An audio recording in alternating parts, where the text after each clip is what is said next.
Ahojte, dnes sa naučíme robiť šošovicovú polievku na kyselo so strateným vajcom. Budeme potrebovať zemiaky, smotanu, ja dávam sojovú, pretože mám bezlaktózových členov rodiny, šošovicu, bobkový list, sol, čierne korenie, ocot, cukor a nakoniec som pridala aj muškatový orech. Šošovicu si dáme váriť do trošky vody, pre orientáciu bolo to asi 150 až 200 gramov.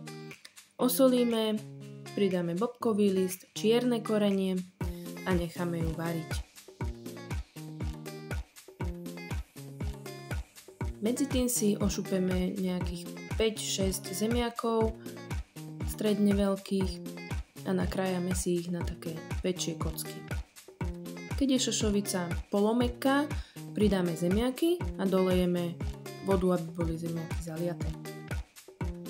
A tu máme večne kritizovanú vegetu. Kto ju nepoužíva, nemusí dávať, ja ju mám rada, tak som dala. Keď sú zemiaky mäkké, pridáme smotanu, vy môžete dať smotanu na varenie alebo klasickú na šľahanie a necháme povariť.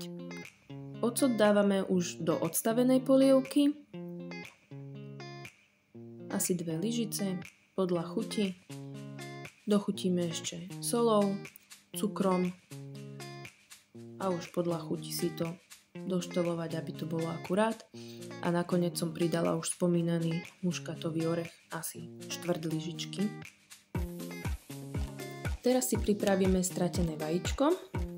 Takto si ho opatrne rozklepneme do nejakej žufanky. A do hrnca si dáme variť vodu s octom. Na liter vody by mala ísť 1 polievková lyžica octu a nechať to rozvariť. Ale nesmie to moc variť, len mierne prebublávať. Potom si spravíme taký vír a do stredu dáme vajíčko. A necháme to tak 4 minútky na slabo bublať, aby sa obalilo bielko okolo žltka. Potom to vyberieme dierovanou naberačkou, mne ju syn zlikvidoval, tak som musela improvizovať trošku.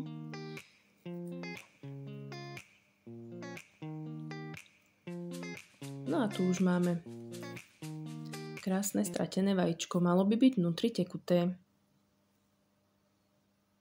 Dobrú chuť!